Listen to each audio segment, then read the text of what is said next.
First off, let me apologize for the way I sound. I'm still recovering from my surgery. I'm getting better, but it's still a tough road. I get winded easily and my voice is still a bit rough. But enough about that. I just can't get over how much I enjoyed The Mandalorian Season 3. Oh no, he said he likes Disney Star Wars. Hang him. Whatever. Get away from me with that crap. I like Star Wars, and most of you cheered the first 2 seasons of The Mandalorian. Remember? Back when it was a weekly gunslinger slash samurai serial that was disjointed until about every other episode when it would finally reconnect with the story? Yeah, you loved it. Until it was popular not to love it. Anyways, I'm not here to talk about that. Nope.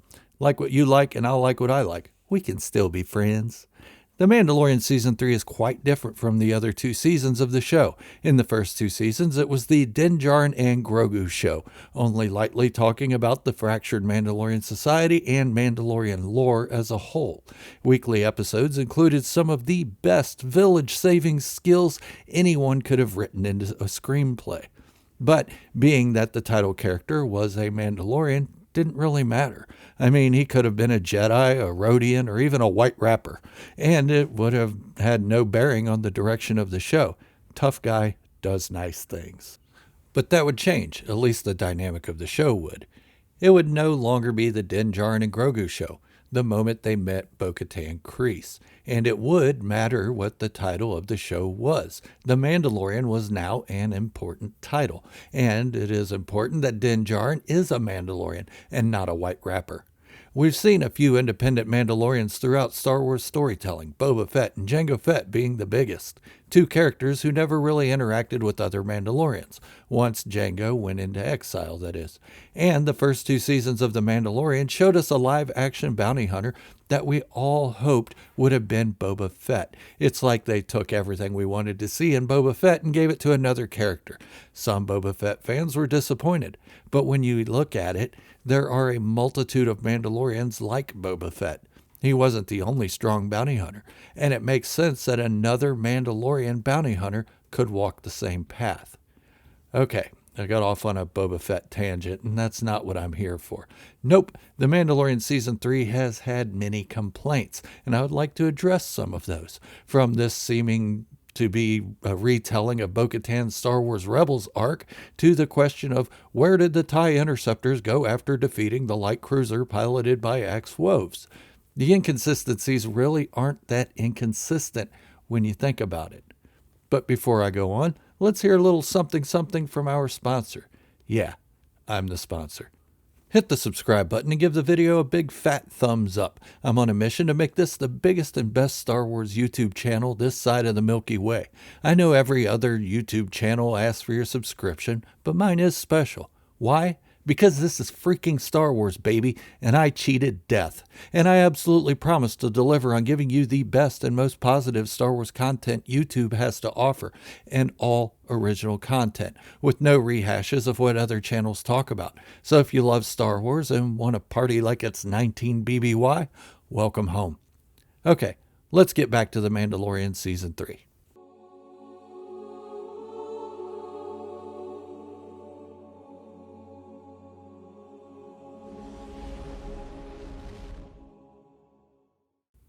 All right, let's get to the nitty-gritty. I don't want to say Star Wars fans are wrong for disliking The Mandalorian Season 3. Everyone's entitled to their opinions, and I respect that. But I do think some of the reasons for disliking the show are misguided. Nitpicks, if you will. Nitpicks that once you sit and think about them actually dissolve away before your very eyes, like a magician's handkerchief covered in snot.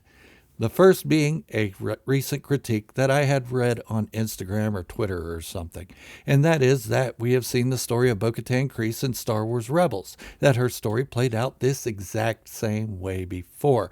And that's true. We have seen her become Mandalore after being handed the Darksaber before, but if anyone thinks that's all her story is in both Rebels and The Mandalorian, then you've missed the point and should probably go back and watch both shows again, or I'll just tell you, because that's how kind I am. Anyways, the reason bo-katan's arc in The Mandalorian is significant and different from her arc in Star Wars Rebels is because of the reason to follow her. In Rebels, the Darksaber was seen as the divine right to lead, as this all mystical symbol of power. However, that shifts during the time of the Mandalorian. Din Djarin wins the blade from Moff Gideon, yet he isn't really seen as the leader of the Mandalorian people. We wondered why he didn't just change the helmet rule if he was the leader, because the Darksaber was no longer valid. This would mark the second time the Darksaber would have been taken from a non-Mandalorian, thus showing the idea that the strongest warrior will lead with the Darksaber is a flawed idea. Some, like Axe Woves, still saw it as a right to lead, and Paz Vizsla didn't really want the Darksaber to lead, he wanted it back in his family where it belonged. But for the most part, the fun of the Darksaber had worn off. Bo-Katan's leadership in Star Wars Rebels was based off the old ways of the Darksaber, which was also before the second non-Mandalorian took the blade. Bo-Katan's leadership in The Mandalorian was from merit, showing a shift in not only the traditions of the Mandalorians, but in Bo-Katan herself. She was now a worthy leader regardless of the weapon she held.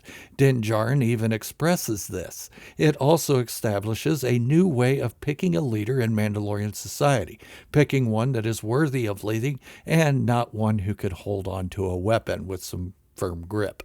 Get it? Bo-Katan's story evolved. The way Mandalorians view their leaders evolved. By the way, nice hat, fella. Where'd you get that? Okay, let's move on to where the TIE interceptors disappeared to. This one is easy. I can't believe I have to explain it, but I will. The simple answer, the interceptors were on loan to Gideon. Longer answer, Brendol Hux and Captain Gilad Pellaeon loaned the TIE interceptors to Moff Gideon. The interceptors' job was to take out the Mandalorian fleet. The assumption was the Mandalorian fleet consisted of just one light cruiser. The interceptors took it down, then returned to their home port with Hux and Pellaeon. Now, one could ask, why didn't they return to the fight in the caverns? Yeah, because the interceptors would be useless in the tight confines of the caverns. That's why they had so many Imperial jetpack troopers, with the jetpack troops taking care on the ground and the TIE interceptors taking care of the skies. With the skies clear, there was nothing left of their mission, so the interceptors returned home. Pretty simple, really. Let's move on to the next one, and that is the fact that the Darksaber was destroyed. Din Djarin claimed it was made of a Beskar alloy he had never seen. He didn't say it was the strongest Beskar he had ever seen, just a different alloy. We can assume it was stronger, though.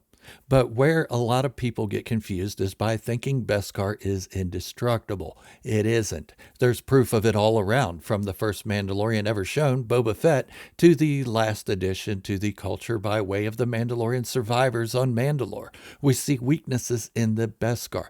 Boba Fett's dent, Jango Fett's dent, the giant animal scratches on the survivor. Beskar can be damaged. And the Darksaber's Beskar wasn't destroyed, it was damaged enough to crush the electronic components of its inner workings. The last I want to bring up is the controversy surrounding the Mandalorian's jetpacks. In one episode, we see jetpacks run out of fuel during a short flight, as they chase the raptor, promising to devour poor little Ragnar. Ragnar.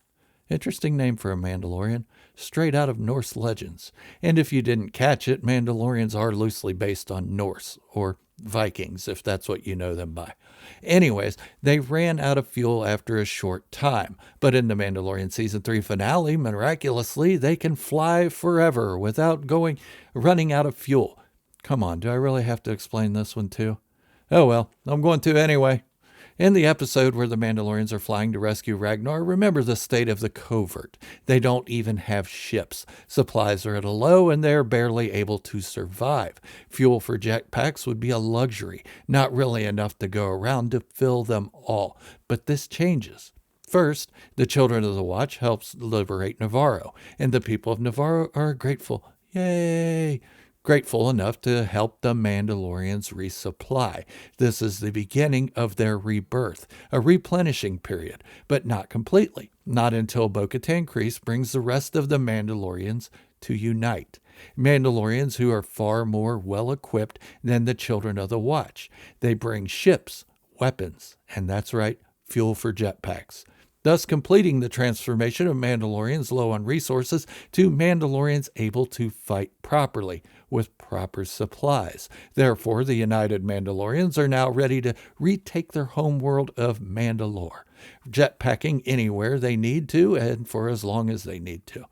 One thing we need to keep in mind when watching The Mandalorian or any of the other Star Wars series is that these are the new expanded stories. They aren't part of the main Skywalker saga, although they do loosely tie into it. They are side stories meant to show us the greater galaxy. If we go back through every Star Wars movie and series, we'll find something to nitpick. From bad editing to Luke kissing his sister, it's all there. It's how we let these minor inconsistencies trouble us that dictates how well we can enjoy a show or movie. And if you're going to nitpick one Star Wars project, be fair and go back and nitpick them all. Don't pick and choose. We all have our favorite Star Wars stories, and I understand preference to these stories.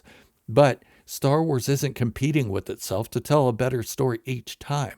It's just telling stories. Whether we like them or not, they all have flaws and high points. Wow, I got a little deep there for a moment. My bad. Look, you can enjoy or hate whatever you like. It's up to you how well you enjoy life. Me, I choose to love Star Wars, though it has flaws and inconsistencies. If you can think of other inconsistencies in The Mandalorian Season 3 or any other Star Wars project, let me know in the comments. I'd love to see what you guys come up with. And before I go, another quick word from our sponsor, who looks death in the eye, and yeah, I kind of cried and peed a little, but I still came out on top.